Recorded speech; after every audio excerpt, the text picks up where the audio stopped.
Welcome to V3 news లక్ష్యం సమాజహితం. ముందుగా V3 news ప్రేక్షకులకు గణతంత్ర దినోత్సవ శుభాకాంక్షలు. 75వ భారత గణతంత్ర దినోత్సవాలను V3 న్యూస్ ప్రధాన కార్యాలయంలో ఘనంగా నిర్వహించారు. V3 news chairman doctor lion Kacham Satyanarayana జాతీయ జెండా ఎగురవేశారు. ఈ కార్యక్రమంలో V3 న్యూస్ డైరెక్టర్ సాయి, సిబ్బంది సతీష్, శ్రీధర్, మౌనిక, సాయి సుధా, శైలజ, కీర్తి, అనుష, అరుణ, ఆనంద్ తదితరులు పాల్గొన్నారు.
భారతదేశం 75వ రిపబ్లిక్ డే ఉత్సవాలు వాళ్ళు జరుపుకుంటున్నాం.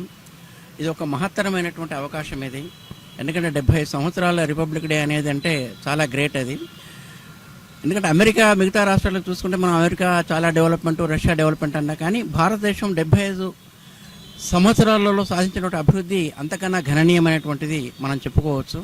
ఎందుకంటే మనకి ఇక్కడ 140 కోట్ల జనాభాలో మనం చాలా అభివృద్ధి సాధించాం. అనేక రంగాలలో, శాస్త్ర సాంకేతిక రంగాల్లో కావచ్చు, పారిశ్రామిక రంగంలో కావచ్చు, ఐటీ రంగంలో కావచ్చు, చాలా అభివృద్ధిని మనం సాధించాం. ఇంకా సాధించాల్సింది ఇంకా ఎంతో ఉంది.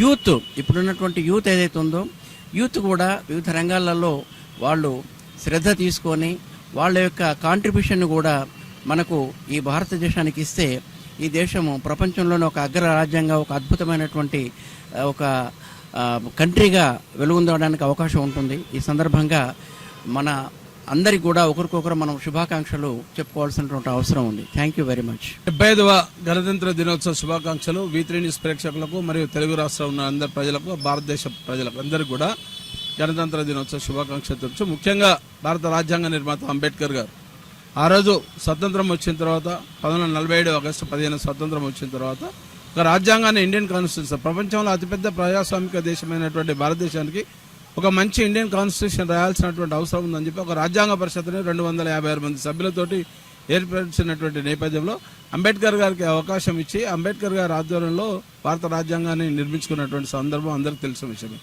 ఆ రోజు రాసినటువంటి ఆర్టికల్ 3 ప్రకారం ఇవాళ తెలంగాణలో స్వేచ్ఛావాయువులు పిలుస్తున్నామంటే మనకు ఉన్నటువంటి రాజ్యాంగం కల్పించినటువంటి హక్కులో భాగంగానే తెలంగాణ రాష్ట్రాన్ని సాధించుకున్నటువంటి నేపథ్యాన్ని కూడా మనం ఒకసారి గుర్తు చేసుకోవాల్సినటువంటి ఆవశ్యకత అవసరం ఉన్నది. అలాగే ఈరోజు యావత్ ప్రపంచానికి భారతదేశం ఒక రోల్ మోడల్గా జరుగుతున్నటువంటి నేపథ్యంలో విశ్వగురు ఆ స్థానంలో ఉంచాల్సినటువంటి బాధ్యత ఉందని చెప్పి ప్రధానమంత్రి గారు, రాష్ట్రపతి గారు, వివిధ రాష్ట్రాల ముఖ్యమంత్రులు, వారికి ఉన్నటువంటి గవర్నర్లు విచక్షణ అధికారాలను పక్కన పెట్టి కూడా విశ్వగురు కోసం ప్రయత్నం చేస్తున్నటువంటి దాంట్లో అందరూ కూడా భారతదేశ ప్రజలందరూ కూడా హర్షించదగ్గటువంటి నేపథ్యాన్ని మనం చూస్తున్నాం. అలాగే తెలంగాణ రాష్ట్రానికి వచ్చినప్పుడు, తెలుగు రాష్ట్రాలకు వచ్చినప్పుడు ప్రజాస్వామ్యం మీద ఏమాత్రం గౌరవం ఉన్నా అంటే ప్రజలకు అందుబాటులో రావాల్సినటువంటి మౌఖిక ఆదేశాలే కావచ్చు, మౌలిక అవసరాలందరినీ కూడా దృష్టిలో పెట్టుకొని ప్రజలకు బాగు చేస్తే పాలకులు తప్పకుండా ప్రజల గుండెల్లో ఉండే విధంగా ఉంటారు. కాబట్టి దాన్ని కూడా రాజ్యాంగానికి లోపడి రాజ్యాంగంలో ఇచ్చినటువంటి నిర్దిష్టమైనటువంటి ప్రాథమిక సూత్రాలు, ప్రాథమిక హక్కులకు భంగంగా వాటిల్లకుండా పనిచేయాల్సినటువంటి బాధ్యత పాలకుల మీద ఉందని చెప్పి గుర్తు చేస్తూ మరి ఈరోజు స్వేచ్ఛావాయువులు పిలుస్తున్నటువంటి నేపథ్యంలో యావత్ భారతదేశ ప్రజలందరూ కూడా మరొకసారి గణతంత్ర దినోత్సవ శుభాకాంక్షలు తెలుపుతూ V3 న్యూస్ స్పెషల్గా రాజ్యాంగ పరిరక్షణలో భాగంగా V3 న్యూస్ ప్రేక్షకులకు ఎప్పటికప్పుడు మీకు స్పెషల్ స్టోరీస్ కూడా అందించే దాంట్లో ముందుంటుందని చెప్పి ఈ అవకాశం కల్పించినటువంటి మా V3 న్యూస్ స్టాఫ్ అందరూ కూడా మరొకసారి శుభాకాంక్షలు, అభినందనలు.